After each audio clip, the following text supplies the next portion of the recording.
Hey, welcome artists. This is Oni Onyabor, Peter Clampton, and I'm coming at you with another video. Today we are talking Feather Sharp as Knives, Part 2, Chapter 7. So if you guys were able to check out Part 1 of Chapter 7, go. If you weren't able to, I'll put a link, a little thing up here in the video, and you'll be able to see that. And yeah, just click on there so you can catch up. Now, what we're doing is talking about Feather Sharp as Knives, which is in this series where basically read a book. We talk about the lessons learned from each chapter, as well as some corrective mistakes for the author and just some ways we can improve the manuscript, if at all. And yeah, just enjoying the story and learning what we can, what makes good writing, and how to make it work. I'm doing this series as well with this and The Third Girl and the Beast and other books, as do short stories and first chapter contests as well. If you're interested, feel free to look down in the link below for a link for a form where you can submit your entry, and I'd be more than happy to read it publicly for everybody else. Just want to say thank you guys for coming in so far. Like and subscribe if you've been enjoying this series. And yeah, let's get into the second part of Chapter 7. Now, if you don't know the story, obviously you should just catch up on it. It'll be in the playlist, and you should just check it out with the Feather of Sharpened Knives. But basically, we're in a sort of Venetian, this Italian background music going. We're in a Venetian setting, fantasy setting. The main character, Imelda, is making some wings because she's about to get married. And she doesn't want to get married off. And at the beginning of chapter 7, she had just met up with the other main character, another main character, Anselmo, who is her good friend and lover. And they've been kind of getting hot and heavy. You should definitely check out the part 1. But yeah, let's talk about what we're learning here and what are some good things that we're seeing in this chapter. All right, guys, so let's start it out. Let me pull it up here, and let's get going. I don't have any expectations, Imelda, Anselmo said slowly. His gaze anchored her. I never have. Hopes, always, but you don't owe me anything. Oh my god, I can't tell you how many times I've used that. Chicks love that. Man, nothing will get you off free. Girls love it when you say, hey, you have no responsibility for my feelings or how you treat me. They love that. Anyway, that's not sexist. Okay, he stopped just before the piazza. I'll be what you want me to be, a friend or something more, or gone if that's what you want, because I shouldn't have done what I did. I should have written you and let you write me. I was wrong. Actually, I kind of agree with him. I've done messed up stuff like that, man. You can't be toying with girls' hearts. He watched the street, his eyes tracking the bustle around them. Most people would say it was his military training, but Anselmo had always been that way. He saw the world different than others, saw it the way his mother had taught him, saw it in a way Imelda couldn't comprehend. Yeah, this kid's a total badass. If you guys should check out the first prologue of this story, because this guy is built different for sure. Even now, as his words hung between them, waiting for her reply, he watched. Perhaps especially now, while deep in thought, some people chewed their lips while thinking. Others cracked their knuckles. Anselmo watched, and Imelda missed nothing. That sentence is a little clumsy. I don't know if I like it. I was hurt when you ended things, but that all left as soon as I saw you in my house, home safe from more. The tension in his shoulders eased the tiniest bit. Arturo said he was inscrutable, but Imelda has always been able to read Anselmo. Seeing his relief made her long to put her hand on his cheek, to have him hold it against his face or kiss her palm. I want more. Oh my god. Ah! I don't handle romance very well. Oh my gosh. The feelings. Okay. He exhaled long and slow, as if he'd been holding his breath, and smiled. It was such a rare sight since his mother died. His eyes brightened as bright as the sun over the lagoon, and her heart broke. Huh? She shouldn't want more. She shouldn't have told him that was what she wanted. But this might be the only time they would get this beautiful afternoon and Carnivale. Even if the wings failed and Primo married her off to the greedy king of Heraclea, She'd never regret the day she spent with Anselmo. Okay, so I have to say this. This is really, really, really good. So if you, let's say this was the first chapter you had read in this book, you didn't know anything that was going on before, right? You didn't understand where the tensions were coming from. You didn't understand what the story was. You just picked this up and you picked a random chapter and you read it. This test is hard, but if you can identify a conflict almost immediately and you can bring it back in a subtle way that is tying to the main character motivation, that's really what brings it close together. She's done a fantastic job of this. That's the point of this video, really. How she brought it up. This is literally how, literally, if you had never read this book and stuff like that, you understand her conflict right here. If you would just come in halfway through, didn't know anything about it, you can read it right there and you understand what she's going through because she brings it up, right? And she's brought up the fact that she's engaged several times throughout this chapter because it's important, but she's not bringing it in a way where it feels houndy or constantly brought up. It's very smooth because every time she's bringing it up, it's coming through the motivations of her actions. She's only thinking it not as a way to keep you reminded of it, but she's bringing it up because it is literally interfering with her interactions with this dude in the moment. That is a well-built chapter. That is a well-built story. If your story is well-built, the character will be consistently interacting with the conflict, and so throughout the story they'll be reminded of what that conflict is. This is an amazing example of how to do this correctly because the engagement is brought up again and again and again, but it hasn't become rote or boring because we do recognize that is a significant problem. It's like if someone is depressed, you feel your depression all the time, or like if you're in war, you're constantly in war, right? So if I open up a scene, I should be able to tell just by reading it, okay, what are the main conflicts and what is this character going against? If I can read a whole chapter and I'm like, I don't really get it. Now, obviously, with finer points in the plot, that's more difficult. But what she is doing here, just constantly bringing it up again and again at natural intersections from the time he says, I want more, or from the times she holds his arm, or just all these little things, it's constantly bringing up that barrier, that boundary, that conflict of she is going to be engaged. She doesn't want to be engaged. She needs to get away from it. That's her main plot point. And the fact that it's being brought up so well, but not in a rote way, but just as a natural consequence of the plot, this is gold. And if your wives are watching this video, everybody should try to emulate this in their writing. Like, this is absolute gold. Like, I cannot state anymore how fantastic a job this is being done.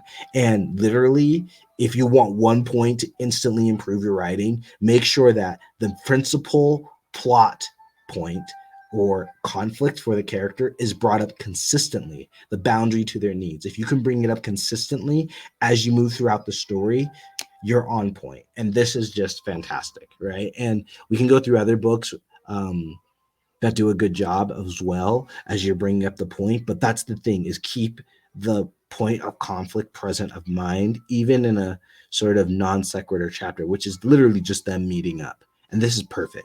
This is perfect. And she hasn't even talked to him about it, which is another point of conflict. It's you guys talked in part one.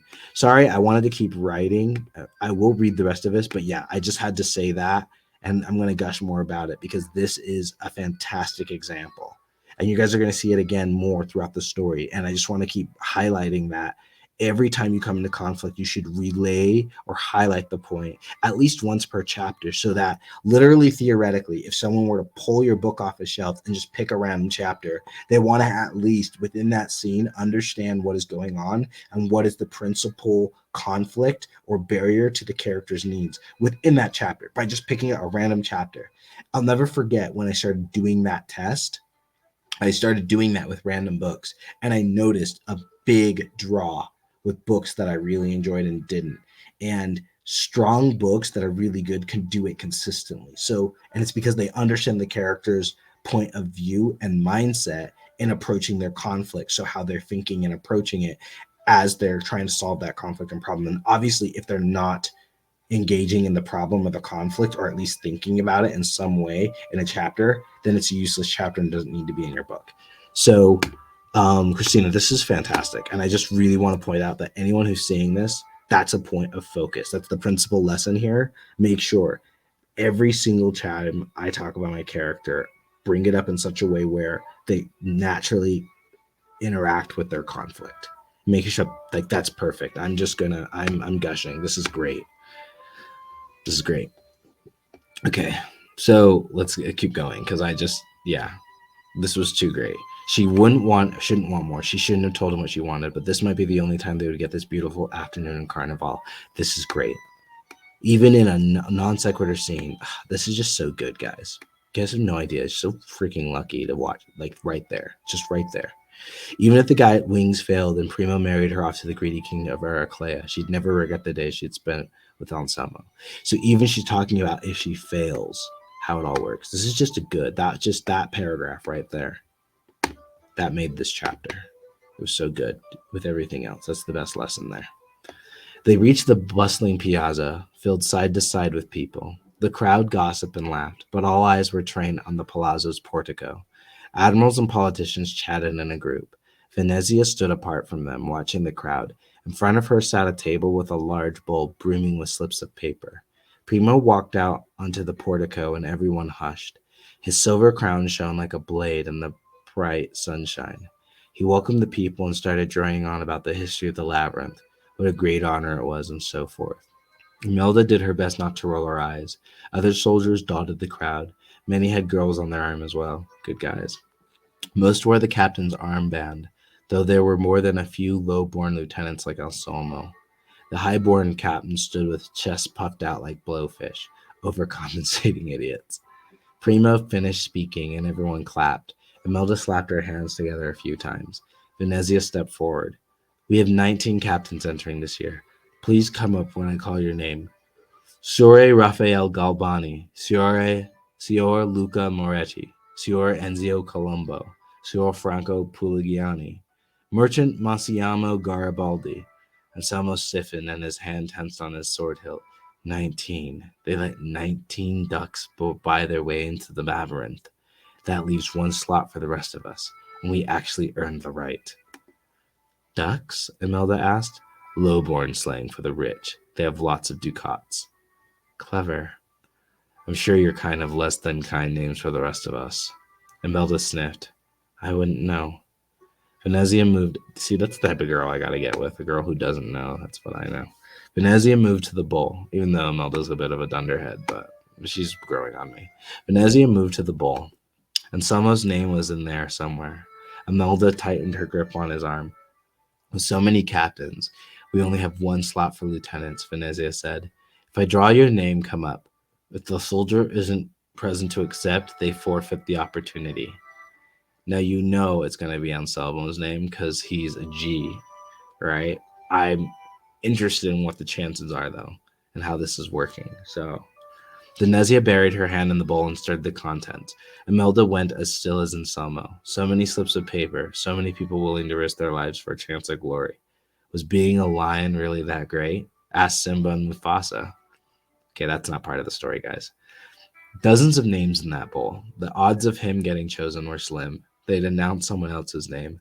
Anselmo would be disappointed, but he'd get over it, and then he wouldn't have to make herself sick with worry over the next month end. Lieutenant Anselmo. Oh, that was good. Venezian. See that interruption? That's a good idea. See how she's going to get interrupted? Her train of thought gets killed right there. That was hilarious.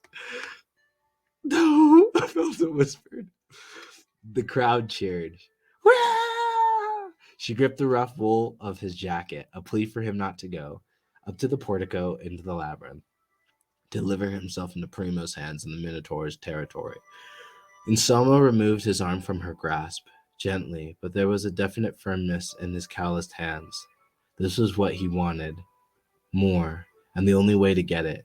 But she still ached to see him walk away, his broad, tall frame blocking her view of her despicable cousin. People quickly realized who he was and stepped aside. Soon he walked down a corridor of beaming faces, like a galley full of treasures floating down El Canalasso. Men clapped him on the back, and more than one woman called his name. None of them knew him. No one cared about him. No one would mourn if a minotaur gored him inside out. Ugh. On the portico, Venezia gave Imelda a sympathetic look. Primo followed Venezia's gaze and frowned when his and Imelda's eyes met. Imelda turned her attention away, but it was almost worse. The citizens continued to celebrate Anselmo. The people near Imelda congratulated her. Their cheers filled her ears.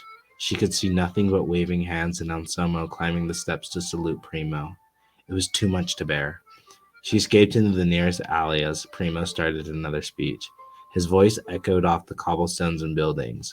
She leaned against a wall and remembered how to breathe. Damn men and their damn pride. Damn society and its damn rules. She and Anselmo would have a week of carnival, and then he'd enter the labyrinth. By the time he came out, her stupid fiancé would probably be here. A greedy king, someone rich and noble, and most importantly, useful to Primo. He didn't care what she wanted or what would make her happy. Her heart didn't want to Primo, and since he was in control, it didn't matter at all. I had a lot of sexist comments run through my head, but I'm not going to say them because this is a family program. Primo finished his speech, and the crowd dispersed. A few people passed her in the alley, barely sparing a glance, and Selma found her minutes later. He approached, silent and expectant. She should send him on his way, save them both the pain, but she couldn't look away, and she couldn't bring herself to utter the words. Her heart did matter. It mattered so very much. Do you have to go in? She asked. You know I do. It's the only way to gain the life my mother wanted for me. What about the life you want? He hesitated. There was so much buried in that pause. It's a good line. Much buried in that pause. It's a really good line. That lies but down the same path. Of course he wanted to go into the labyrinth. He talked about becoming a lion ever since they were little, but it had always been in the distance. Yes, he just returned for more, but that was so far removed from Imelda. The labyrinth, she understood. Its legacy hung over her family, the source of their wealth. Minotaurs that lusted after men's blood, wild and dangerous beasts, walls that moved, that would crush a man into dust. Look! A group of laughing men entered the valley. They recognized Anselmo and ranged congratulations on him, casting curious glances at Imelda. Anselmo accepted their well wishes good-naturedly, but with short replies. Eventually they got the hint and wandered off, leaving Imelda and him alone once again, but not truly alone, not with the palazzo in view. Primo might still be out there, watching for her. She couldn't go back. Not that way. We could run away. She grabbed his hand, gripped it tight. He needed to understand. What if you don't come back to me? And someone watched her in patient silence, face covered in shadows. I've been training my whole life for this.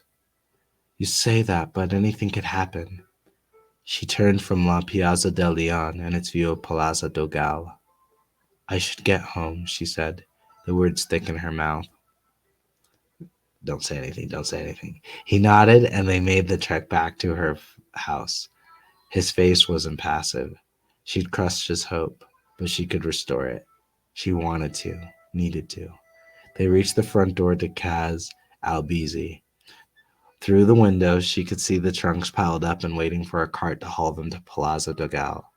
No servants bustled in the hall, no doubt cleaning rooms and pulling curtains elsewhere. The sky had lost the light of the sun, and she still had to move into the palazzo tonight. So much time wasted today. She wouldn't waste another moment. Ooh la la. This girl. Okay. I love that. So one thing, Christina, you guys got to understand, she's really good at doing is, she's really good at kind of creating sort of tension, right? And she's very good at always hitting the character, setting, premise as she moves things along, right? She goes into the character's thoughts. She goes into the setting. So here's a good example of what she's doing the whole time and why you're staying enraptured. Like, I'm having a hard time pulling back to comment on it, but I really want to comment on, like, this is how you write sentence paragraph structure and how you build a story from the ground up, from the microcosm all the way up to the grand what is it, tapestry that is your story, right? So he nodded and they made the trek back to her house, right? So he nodded. So we're talking on character. His face was impassive. She'd crushed his hope, but she could restore it. She wanted to, needed to. They reached the front door to Kaz Albizi. So here we're talking, this is all character stuff. They reached the front door to Kaz Albizi. Now this is setting stuff. Through the window, she could see the trunks piled up and waiting for a cart to haul them to Palazzo Dogal, right? So now we're seeing stuff within the setting leading to a premise. She just explained it right there. Stuff going to Palazzo Dogal because she's going to be moving in with Primo. No servants bustled in the hall. No doubt cleaning rooms and pulling curtains elsewhere. Once again, building setting, right? There's no people there, right? But there's other people. She's explaining it away. The sky had lost the light of the sun, and she still had to move into the palazzo tonight. So much time wasted today. She wouldn't waste another moment. So here, now she's going into the premise. And if you understand how to write, you've led the thoughts. She wouldn't waste another moment. So you've set up the setting. You've made it, it's dark, it's a little light, the light's coming down. He's sad. She's yearning for him. She's setting up something right here. And you like, if you're conscious of it, like if you're just reading it, you're just going, you're not even thinking about it. But if you're conscious of it, she did a really excellent job doing that. And she's doing that every single paragraph, right? Some better more than others, but this is a prime example of where character setting mixes into premise and that moves into the next thing. This is like basic essay writing, but in story mode on a high level, right? And she's doing an excellent job of it. This is what's making it captivating and easy to read, right? Because she's not hyper focusing on one element for too long more than necessary. She's moving it along in this sort of steady downbeat rhythm, and that's moving the story along. That's why this is so easy to read, and it's also why we know where this is going, but I'm having the emotional reactions I have because it's coming naturally. She's not forcing it in there with the plot element. She took him by the hand and led him into the garden. My God, this is so good. Imelda took a deep breath, trying to gather all her emotions from the last 2 years and quilt them into words. Do you remember our first kiss? We were so young, he chuckled. I was so nervous. His hands moved as if to hold her shoulders again, as they had that night, but he lowered them as she felt their absence. And I told you I'd been waiting for it for months. A flock of geese flew overhead. See? A flock of geese flew overhead, their cries echoing off her home. Servants walked by, chatting about the lottery and complaining about their signori. The garden was private, but not private enough in these late winter days. The skeletal trees wouldn't hide them if a neighbor walked by, but she had to take a risk. She took his hand. They were rough from wielding a sword, but they'd always been rough. He'd worked his whole life trying to better his position in society, but all Imelda cared about was him. It didn't matter if he lived on Riga or Sodo. If he ran a shipping business or worked in the salterines, her feelings about him would never change. Oh, I want to believe that. And even though you were nervous, she said, you said you had to try. And look what we had because of it. A wonderful year together before you left for Zorsi. Primo's taken control of the family, which apparently includes bossing Arturo and me around. I don't know what the next month will bring, but I know I need to seize my chance to chase after what I want. She couldn't tell him about Primo's plan to marry her off. Not yet. After all, it was only that, a plan. She had one too, as did Anselmo. And she'd said anything could happen. Which is a voice so quiet and hesitant, it seemed impossible to come from a man of his stature. He cupped her face and his thumb smoothed over her cheekbone. More. She closed the difference between them. So much more. He smiled. I like the sound of that. The temple bell gonged 8 o'clock. Carnival, she said. Come back to me on the first night. She pressed a hand against his cheek, and he kissed her palm. Of course, he said.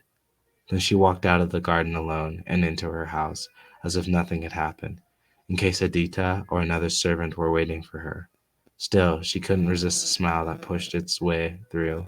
6 days, that's all she had to wait, and yet she had to wait so long.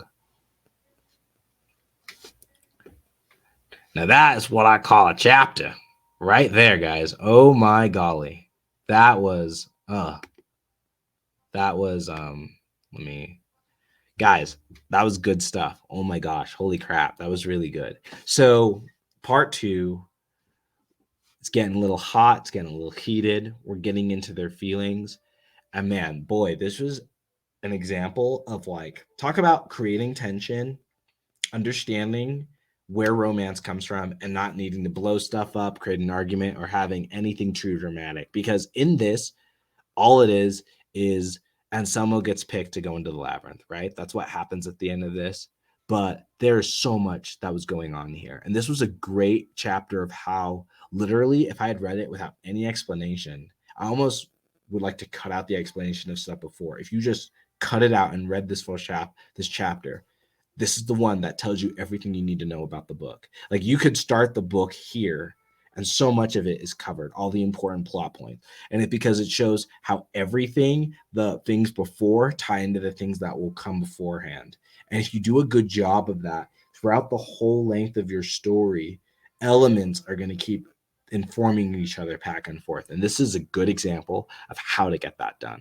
So, like I said, the principal lesson here is really just bringing that element up and making sure you do it every single time your protagonist interacts with the conflict in the setting. And if they aren't interacting with it, then, why are you bringing it up at all? Does that make sense? So, for instance, I'm writing a story, and this is actually, there's going to be another reading for The Girl and the Beast in the next couple of days. We should see examples of how to implement this into there, because I don't even do it as well as her, if I'm being honest, right? And so this is going to be a good example of where to bring up elements as they interact with the conflict and becoming clear and being very definitive about what that is in that character's mind at that point in time. For her, even with all these things going on, it's very clear she wants to be with Anselmo because she feels a need for connection with him, but she also feels a need for certainty with the safety,